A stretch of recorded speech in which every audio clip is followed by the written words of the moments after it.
Buenos días, muchas gracias por la presentación, gracias Ángel por las palabras, gracias al Comité Científico por invitarme, gracias Instituto Roche por ayudarnos a organizar esta 14ª reunión de investigación translacional. En los próximos minutos voy a presentar dos proyectos en los que la Fundación Jiménez Díaz realmente está marcando el paso hacia dónde va esta nueva medicina de precisión. Y voy a hablar de patología molecular y me centraré en cáncer. Pondré ejemplos de pacientes de nuestra institución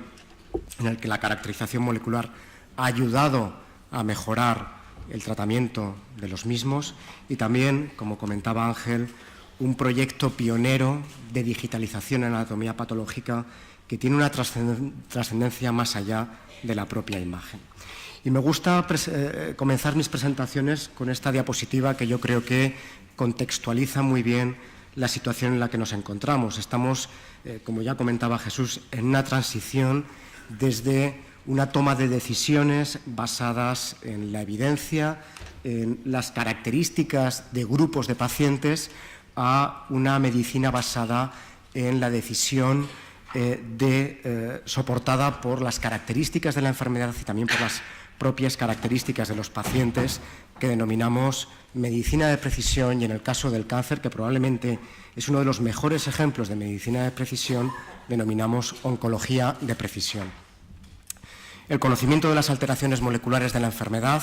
nos ayuda a establecer cuál va a ser el comportamiento de los tumores y nos ayuda también a definir qué opciones terapéuticas mejores tenemos para cada caso, para cada paciente. Y de hecho nos lleva a cambiar incluso la clasificación de los tumores. Y aquí pongo el ejemplo del cáncer de mama. No hace tanto tiempo, hace 18 años, se estableció una clasificación molecular que fue revolucionaria en cáncer, basada en perfiles de expresión génica en cáncer de mama, que dividía los tumores en función de la expresión de set de genes que perfilaban los tumores en semejanza a los componentes normales de la mama. Cambiamos la nomenclatura del cáncer de mama y ahora pues llevamos muchos años hablando de cáncer de mama luminal, cáncer de mama HER2 positivo, cáncer de mama basal-like. Y ahora el conocimiento en esta biología nos hace cambiar en solo 18 años la nomenclatura de los tumores y hablamos de tumores que tienen dependencia de alteraciones en receptores de la membrana, tumores de mama que tienen alteraciones en los mecanismos de control del ciclo celular, en señalización de receptores de estrógeno, en los mecanismos de reparación del DNA o en alteraciones concretas de vías de señalización y, lo que es más importante, se asocian a decisiones terapéuticas particulares en cada subgrupo de tumores.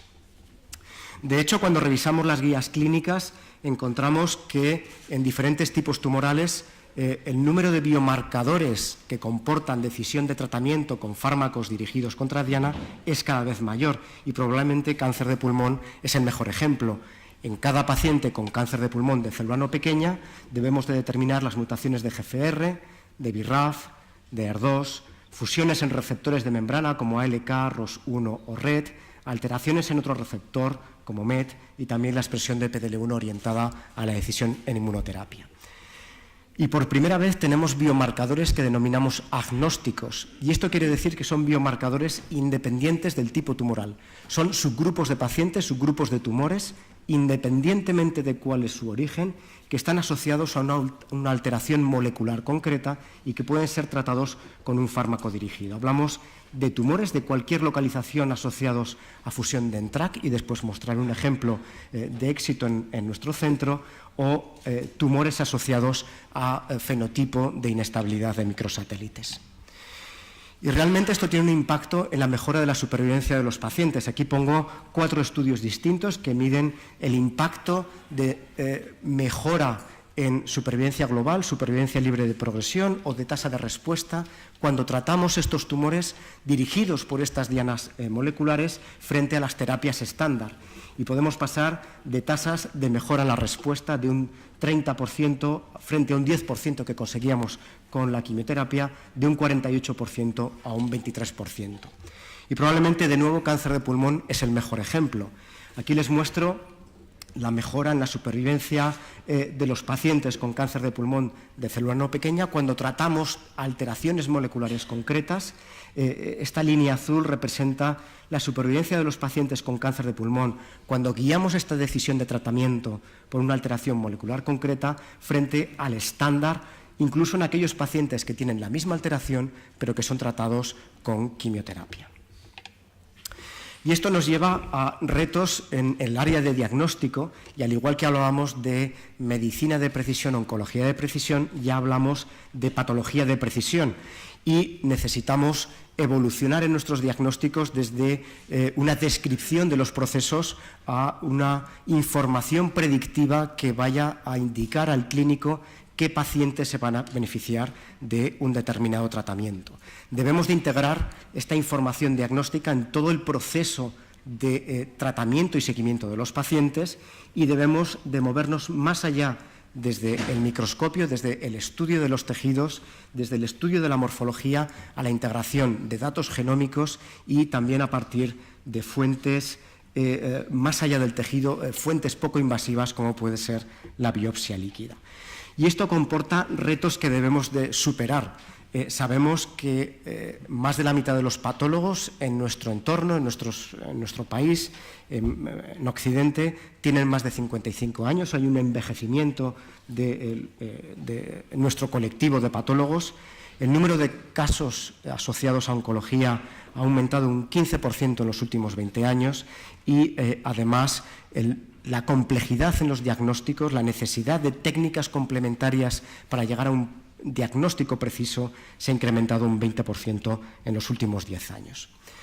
Quiero presentarles aquí el primero de los proyectos. Es un proyecto de digitalización en anatomía patológica, gracias al impulso de nuestro director de sistemas, Ángel Blanco. Esta es la estructura del proyecto. 4 hospitales públicos en la Comunidad de Madrid, la propia Fundación Jiménez Díaz, el Hospital General de Villalba, el Hospital Rey Juan Carlos de Móstoles y el Hospital Infanta Elena de Villalba, digitalizan toda la actividad en anatomía patológica y la vuelcan a un repositorio, a una base de datos compartida entre los 4 hospitales que permite diagnosticar un caso independientemente de dónde haya sido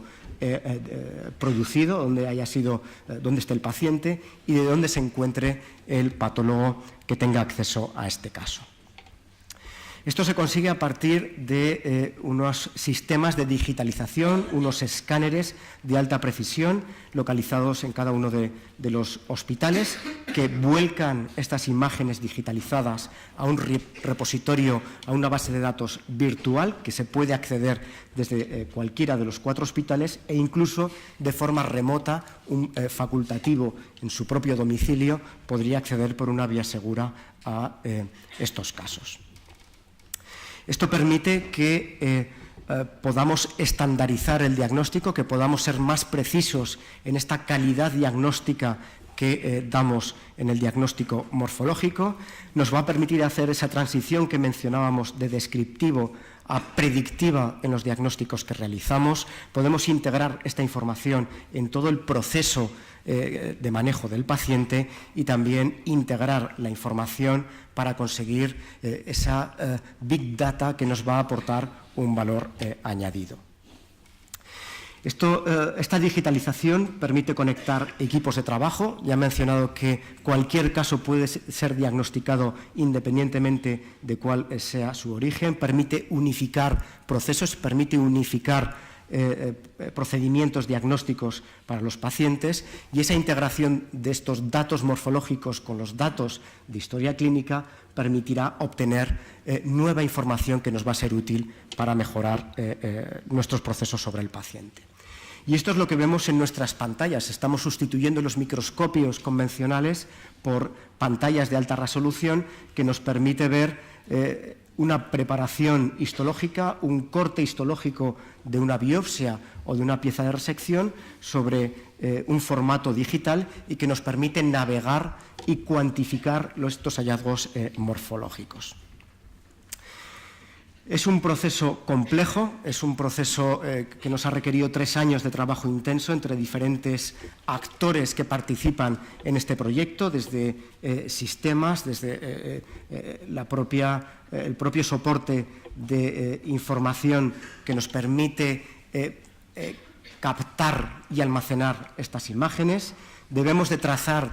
todas las imágenes con seguridad para garantizar que cada imagen corresponde a un paciente. Debemos de tener, obviamente, un soporte de herramientas que nos permitan la digitalización. El personal del laboratorio también ha tenido que formarse para poder participar en este proyecto de patología digital. Los propios facultativos deben de aprender en esta transición del microscopio a la pantalla, al uso de un formato en pantalla, y obviamente también otros actores externos como los proveedores de nuestros laboratorios son factores o actores importantes en el proyecto.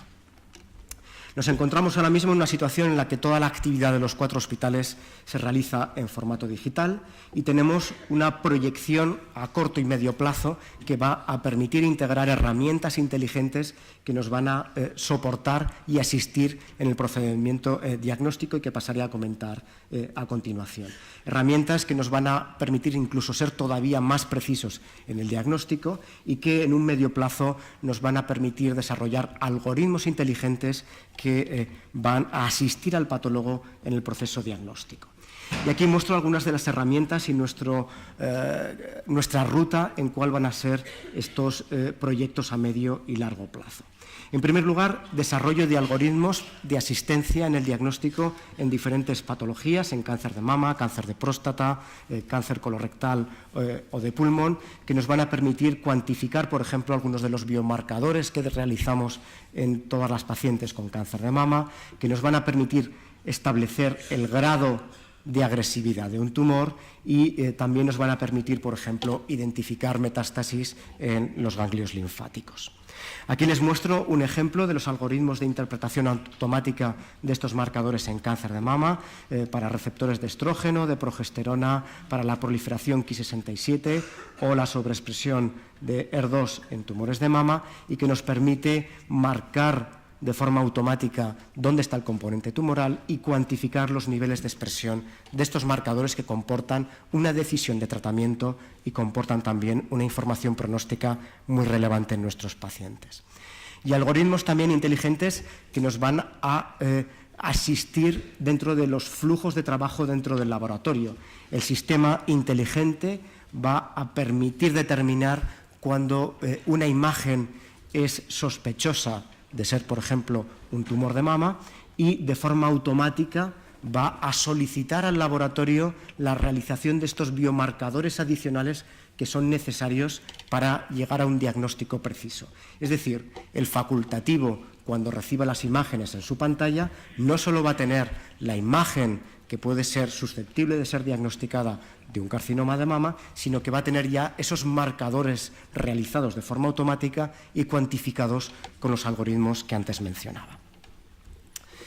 El sistema también permite reconocimiento automático de los componentes tumorales y aquí les muestro una imagen en la que el sistema es capaz de reconocer en color rojo dónde está el tumor, en color verde dónde está el estroma asociado al tumor y que tiene una connotación muy importante, por ejemplo, en la realización de técnicas moleculares que son dependientes del porcentaje de celularidad tumoral presente en una muestra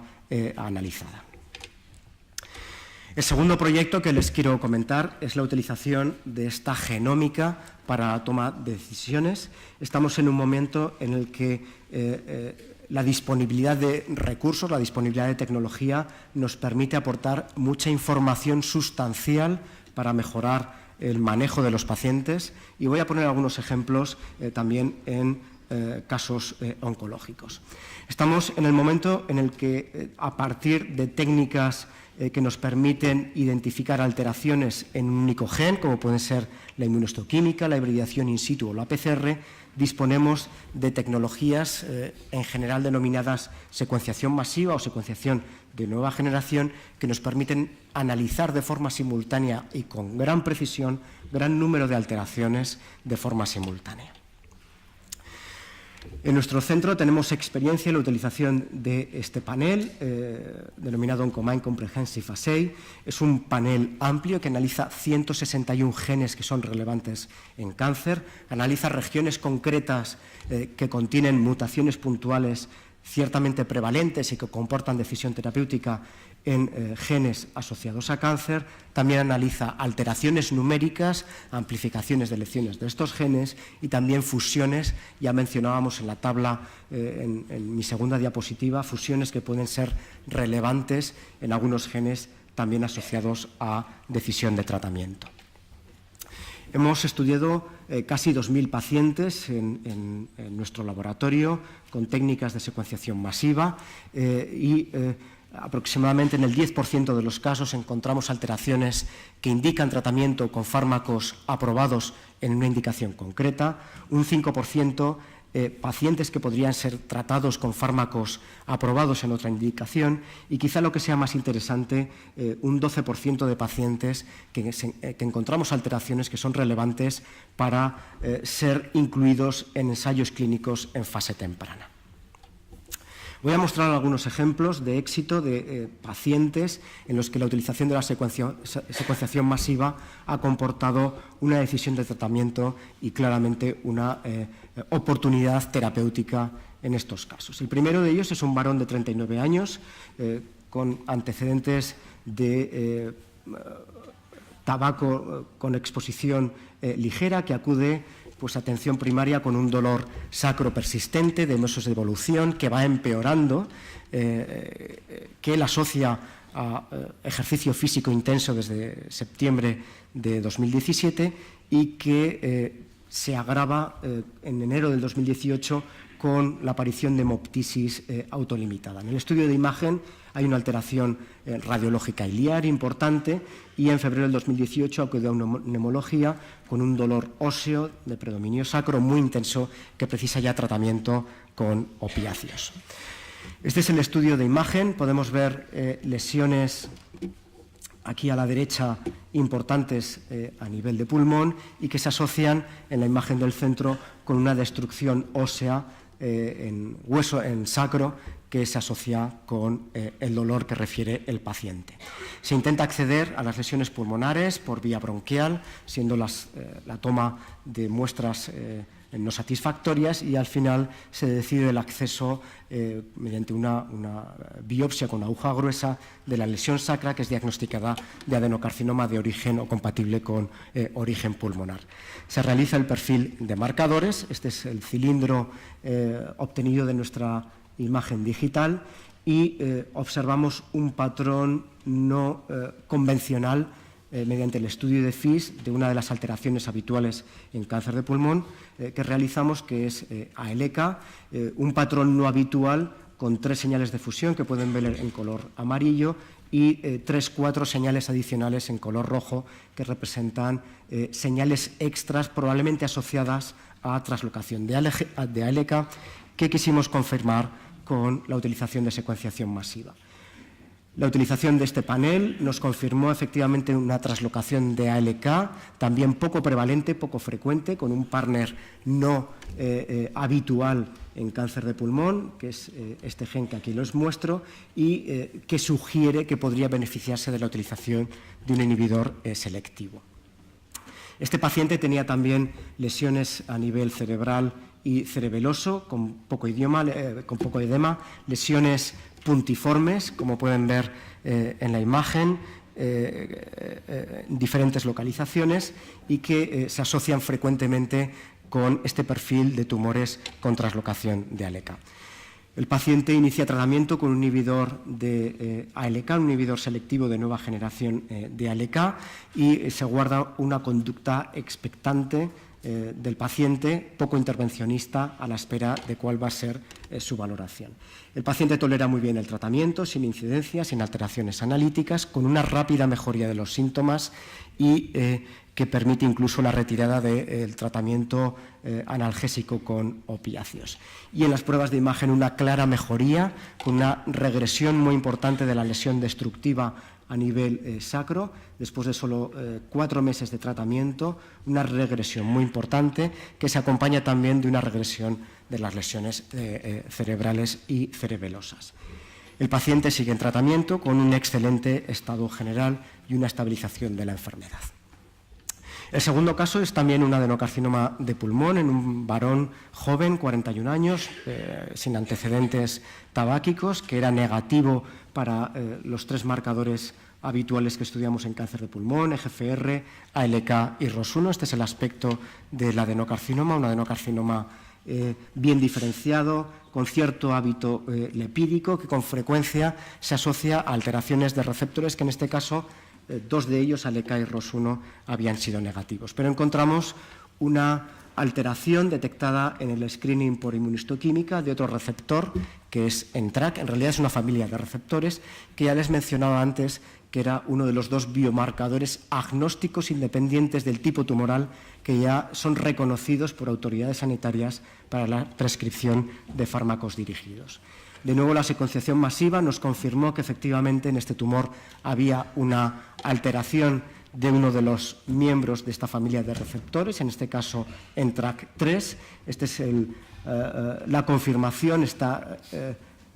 espectro o ensalada de colores nos está representando las secuencias del receptor que presentan traslocación y confirmó efectivamente que tenía la alteración en este tumor. Y esto abre una oportunidad de tratamiento con fármacos dirigidos que han demostrado una altísima eficacia en cualquier tipo tumoral que presenta una alteración de estos receptores. Aquí les muestro una publicación del año 2018 con uno de los inhibidores, larotrectinib, que es un inhibidor selectivo, que en pacientes incluso después de 2 años en tratamiento con monoterapia que presentan esta alteración, consiguen regresiones completas de la enfermedad o estabilizaciones muy prolongadas. De hecho, la FDA aprobó este pasado otoño, en noviembre, el primero de estos fármacos para aquellos tumores que presentan alteración de NTRK independientemente de la histología. Este es el aspecto de nuestro paciente. En julio del 2016 tenía esta imagen asociada a una linfangitis carcinomatosa por el tumor que les mencionaba. En septiembre del 2018, claramente una imagen con una respuesta muy interesante a nivel pulmonar. Este es otro paciente con un cáncer de pulmón, varón de 76 años, que fue intervenido en el año 2008 de un adenocarcinoma micropapilar. En aquellos años EGFR y ALK estudiados fueron negativos, fueron los marcadores que estaban indicados en aquellos años. 2012 presenta una progresión de la enfermedad, se trata con diferentes líneas de tratamiento en estos años y en julio del 2016 presenta una progresión a nivel pulmonar y se plantea también su posible inclusión en un ensayo en fase temprana y se realiza también un panel de secuenciación. Se encuentra una alteración en este gen corresponde a la beta-catenina, es una molécula de adhesión que cuando está traslocado cambia su localización nuclear desde la membrana al núcleo de las células y que comporta también una actividad transcripcional asociada a activación de la ruta Wnt. En nuestro centro había un ensayo clínico abierto con este fármaco, TAS-119, que es un inhibidor de uroraquinasa. Aquí pueden ver nuestro centro abierto de forma activa para reclutamiento de pacientes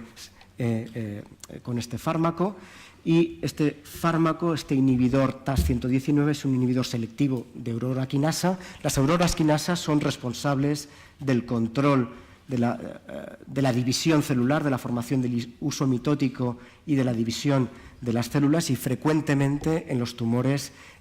comportan o están asociados a una mayor actividad de estas quinasas que las hace dependiente y susceptibles del bloqueo con inhibidores selectivos. Beta-catenina y la ruta Wnt son uno de los reguladores precisamente de las uroraquinasas y uno de los criterios de selección de los pacientes para ser tratados con TAS-119 es la alteración de la ruta Wnt. Este paciente se trató con el inhibidor selectivo de uroraquinasa. Este era el aspecto de la imagen pulmonar en septiembre de 2016 y a lo largo de todo el seguimiento, y esta es la última imagen, en pasado noviembre de 2018, importante regresión, una respuesta casi completa de las lesiones a nivel pulmonar y con una buena tolerancia y un buen estado general a fecha de hoy. Este es el último paciente que les quiero mostrar, un varón de 44 años, diagnosticado de un carcinoma medular de tiroides, con una enfermedad avanzada, con invasión de ganglios y también con una afectación a nivel del mediastino, de partes blandas y de ganglios linfáticos a nivel del mediastino, que es tratado en la primera línea con el fármaco de elección, que es Vandetanib, que es un inhibidor multiquinasa con actividad antiangiogénico, hasta junio del 2018, que presenta progresión. Progresión a nivel pretraqueal, progresión a nivel de la invasión de los ganglios en esta localización y de la invasión de partes blandas, y de nuevo se contempla, se discutió la oportunidad de ser seleccionado para un ensayo clínico en fase 1. En este caso, no se ve muy bien en la imagen, pero hay una alteración en un receptor que es MET, un receptor frecuentemente alterado en carcinoma medular de tiroides, una mutación que comporta actividad en el dominio quinasa, que es frecuente, como decía, en los carcinomas de tiroides, de esta estirpe, carcinoma medular, y que abre la oportunidad también a la utilización de inhibidores selectivos de alteraciones de MET, en este caso LOXO 292, en un ensayo clínico fase 1 que estaba abierto en nuestra institución, y que este fármaco ha demostrado, como se ha comunicado en primavera del año pasado, actividad en carcinoma medular y en otros tumores sólidos que presentan alteraciones de este receptor RET. RET está alterado por mutaciones puntuales en diferentes histologías, por fusiones en diferentes histologías, mutaciones puntuales en carcinoma medular, bien esporádico, bien hereditario, como el caso que les presento. Esta es la imagen en julio del 2018 de alteración o de la afectación a nivel mediastínico. En septiembre del 2018, solo en 3 meses de tratamiento, importante regresión de la afectación y clara mejoría del paciente con la utilización de este inhibidor. Más allá de la utilización de muestras de tejido, ya he dicho también que el reto en la identificación de alteraciones se basa en la utilización de métodos poco invasivos, como puede ser la biopsia líquida. La biopsia líquida es la utilización de fluidos, en general hablamos de sangre, pero también otros fluidos, para detectar alteraciones que representan esas mutaciones presentes en las células tumorales. La utilización de la biopsia líquida ha demostrado ser útil en cualquier escenario, en cualquier situación clínica de los pacientes con cáncer, desde el diagnóstico precoz, métodos de cribado en pacientes sin clínica asociada a tumores no detectados, hasta pacientes avanzados en los que la detección de algunas alteraciones comporta también o aporta una información que puede ser relevante desde el punto de vista de decisión. De nuevo, cáncer de pulmón como mejor ejemplo y utilización de biopsia líquida. La utilización de inhibidores selectivos en cáncer de pulmón contra las alteraciones de ALK se asocia al desarrollo de segundas alteraciones asociadas a resistencia a la utilización de estos inhibidores. En general, aquellos pacientes con fusiones de ALK desarrollan mutaciones puntuales que debemos de detectar para tomar una decisión correcta en cada caso. Obviamente, los pacientes con cáncer de pulmón son poco accesibles a la rebiopsia para detectar estas segundas alteraciones, y la biopsia líquida emerge como una oportunidad de detección de estas alteraciones, y de nuevo la secuenciación masiva utilizada, en este caso a partir de plasma de DNA tumoral circulante, nos puede informar de alteraciones, por ejemplo, puntuales en ALK asociadas a esta resistencia adquirida en nuestros pacientes. Y aquí les muestro también un paciente de nuestro centro que tenía una fusión de ALK, que progresa al tratamiento con inhibidores de ALK y en el que a partir del plasma detectamos una mutación puntual de ALK que justifica esta progresión y que abre la oportunidad a un tratamiento contra ALK de nueva generación. Y esta es mi última diapositiva. Marcar que estamos en un momento de transición en esta medicina de precisión y en el área diagnóstica, en la patología de precisión, desde una patología basada en el estudio exclusivamente de la morfología a una patología basada en la utilización de la imagen en un contexto digital con el soporte de herramientas inteligentes que nos asisten en este diagnóstico, a la incorporación de datos genómicos y a la incorporación de datos más allá del estudio del tejido. Muchas gracias.